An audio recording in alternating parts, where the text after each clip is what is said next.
मसीह की परमेश्वर के नाम की स्तुति हो।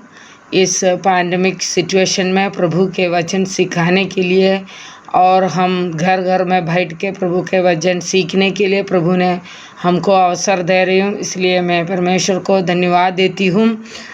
प्रभु हमें अपने समय पर हमें इस्तेमाल करता है, इसलिए मैं परमेश्वर को धन्यवाद देती हूँ। आज के मनन के लिए हम निकालेंगे रोमियो का पत्री 16वां अध्याय पहला और दूसरा पद। रोमियो का पत्री 16वां अध्याय पहला और दूसरा पद। मैं तुमसे फीबा के लिए, जो हमारी बहन और केंग्रिया की कलीसिया की सेविका है, विनती करता हूँ कि तुम जैसे कि पवित्र लोगों को चाहिए उसे प्रभु में ग्रहण करो, और जिस किसी बात में उसको तुम्हारी आवश्यकता हो उसकी सहायता करो, क्योंकि वो भी बहुतों की वरन मेरी भी उपकार करने वाली रही है।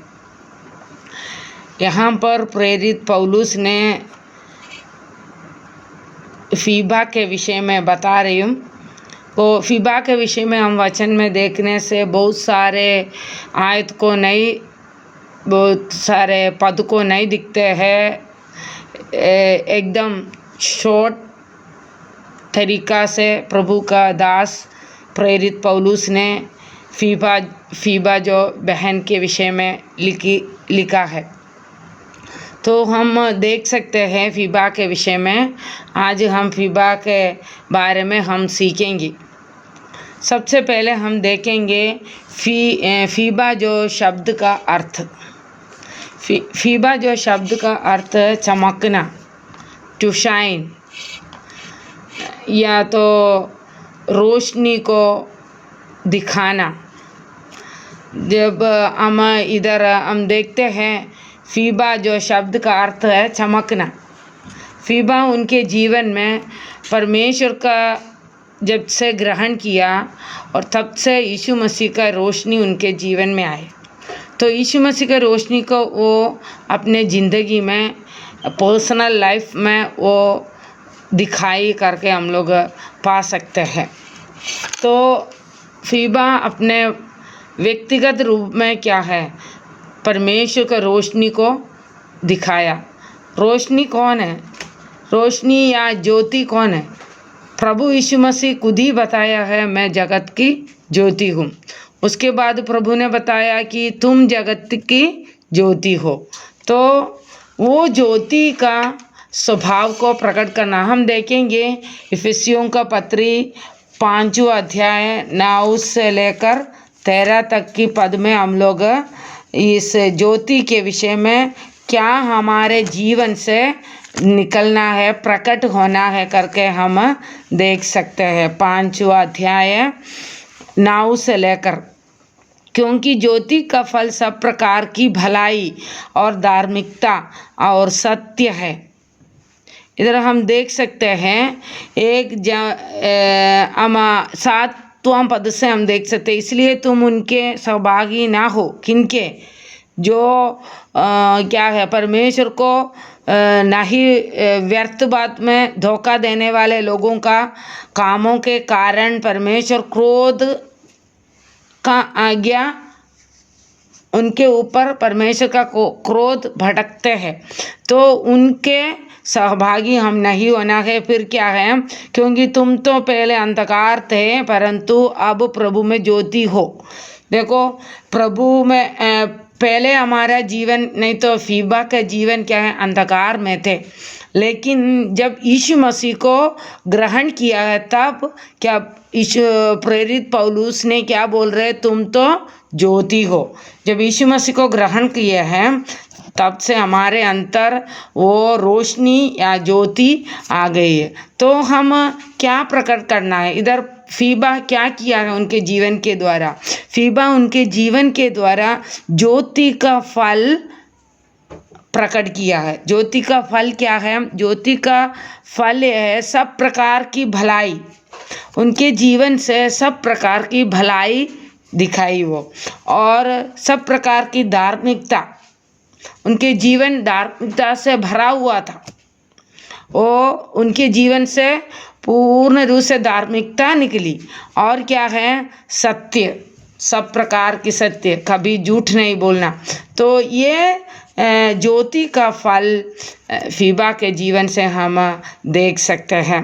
तो परमेश्वर के जन जो मुझे सुन रहे हो, उन लोगों से मेरे को यही बोलना है कि परमेश्वर का जो ज्योति का फल हमारे जीवन से दिखना चाहिए। जैसे फीबा के जीवन में वो फल वो दिखाई है, उनके नाम के अनुसार वो अपने जीवन को बिताई।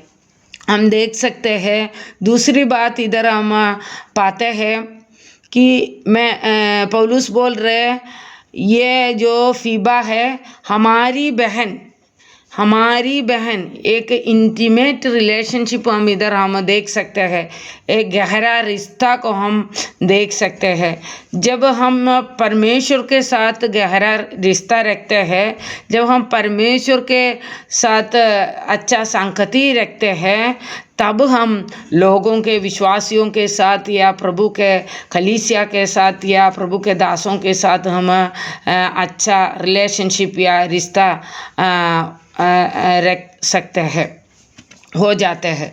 तो हम इधर फीबा जो है उनके जीवन के द्वारा वो उनके विश्वासियों के साथ, कलीसिया के साथ एक अच्छा रिश्ता बनाए रखी थी।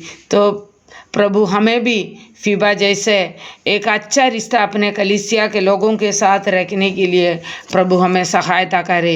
उसके लिए हमको परमेश्वर के साथ अच्छा रिश्ता होना चाहिए, वो रिश्ता कभी टूटना नहीं है। जब हमारे परमेश्वर के साथ हमारा रिश्ता टूट जाता है, तब हम विश्वासियों के साथ का भी रिश्ता टूट जाएगा। तो ऐसा नहीं होना है हमारे जीवन में, या फीबा के जीवन में ऐसे नहीं हुआ है। वो कभी भी रिश्ता को तोड़ा नहीं है, कभी भी रिश्ता को दूर नहीं रखा है। तो वैसे प्रभु हमें भी सहायता करे, रिश्ता को बनाए रखने वाली है फीबा, वैसे हम भी अपने जीवन में रिश्ता को बनाए रखिए। और तीसरी बात हम देख सकते हैं कि इधर ये जो रोमियो का पत्री जो है, प्रेरित पौलुस ने फीबा के हाथ से रोमियो को कलीसिया को दिया है, मतलब फीबा के हाथ से वो पहुंचाई है। फीबा है ये पत्री को लेकर रोमियो को कलीसिया में दिए है। यहाँ पर फीबा जब प्रेरित पौलुस उनको ये आज्ञा दिया तो जाकर ये पत्री दे दो बोलने से वो बिल्कुल एकदम तुरंत आज्ञाकारी होकर वो करने के लिए तैयार रही है। तो फीबा जो है परमेश्वर को वचन का वाहक, एक पहुंचाने वाली बनी है, परमेश्वर का वचन पहुंचाने वाली है। तो परमेश्वर के लोग परमेश्वर के वचन को पहुंचाने वाली और सुसमाचार बताने वाली, सुसमाचार सुनाने वाली बनना चाहिए। यहाँ पर इतना अद्भुत रीति से हम देख सकते हैं, ये खूबसूरत पत्री को लेकर फीबा रोमियो को कलीसिया के उधर गए और उनके प्राचीनों को सौंप दिया है। देखो परमेश्वर का वचन पहुंचाने में वो तैयार रेडी रही। तो वैसे परमेश्वर हमारे जीवन से भी यही चाहते हैं, हम अपने जीवन के द्वारा परमेश्वर का वचन दूसरों को सिखाना है और बताना है, पहुंचाना है। देखो अभी आप मुझसे ये सवाल पूछ सकते हैं कि इस पैंडेमिक सिचुएशन में कैसे हम परमेश्वर का वचन को पहुंचाएंगे करके। सही बात है, पैंडेमिक सिचुएशन में हम लोग बाहर नहीं जाएंगे, गांव में जाकर सुसमाचार सुना नहीं सकते हैं, लेकिन हम अपने घर में बैठे हुए अपने बच्चों को, अपने रिश्तेदारों को, अपने बहनों को, कलीसिया के बहनों को हम क्या कर सकते हैं, परमेश्वर का वचन सिखा सकते हैं, उन तक परमेश्वर का वचन पहुंचा सकते हैं। रोज़ बरोज़ हम लोग बहुत सारे लोगों से मिलते हैं, उनसे हम परमेश्वर के वचन को हम लोग बता सकते हैं, उन तक हम पहुंचा सकते हैं। प्रभु हमें सहायता करे। परमेश्वर का वचन का एक वाहक बनने के लिए फीबा तैयार हुई, तो ये परमेश्वर का वचन पहुंचाने वाली बनी है। तो वैसे हम भी हमारे जीवन के द्वारा परमेश्वर का वचन पहुंचाना है। प्रभु हमें सहायता करे, कभी भी परमेश्वर के वचन के विरुद्ध कार्य नहीं होना है। हम अपने जीवन के द्वारा अपने छोटे छोटे बहनों को हम क्या है परमेश्वर का वचन सिखा सकते हैं, संडे स्कूल ले सकते हैं। वैसे हम परमेश्वर का वचन दूसरों तक, बच्चों तक पहुंचा सकते हैं। प्रभु हमें सहायता करे। ये 3 बात आज हम फीबा के जीवन से सीखे हैं। एक, उनके नाम के अनुसार वो अपने जीवन को बिताई, मतलब रोशनी को फैलाने वाली, उसका नाम का अर्थ है चमकना। वो परमेश्वर का वो रोशनी का फल को दिखाया उनके जीवन के द्वारा। दूसरी बात हम देखी है कि उनके जीवन के द्वारा वो सबसे अधिक रिश्ता को बनाए रखने वाली थी, और रिश्ता को कभी उनके जीवन के द्वारा वो तोड़ी नहीं है, रिश्ता को बनाए रखी है। वैसे हम भी परमेश्वर के साथ या परमेश्वर के लोगों के साथ रिश्ता को बनाए रखना है। तीसरी बात हम देखी है, वो परमेश्वर का वचन को वाहक बनी है। परमेश्वर का वचन दूसरों को पहुंचाने के लिए वो रेडी रही है, वो उत्सुक हो गई है। वैसे हम भी हमारे जीवन के द्वारा परमेश्वर का वचन दूसरों तक पहुंचाने के लिए प्रभु हमें भी सहायता करे। इन वचनों के द्वारा प्रभु हमें आशीष दे। जय मसीह की।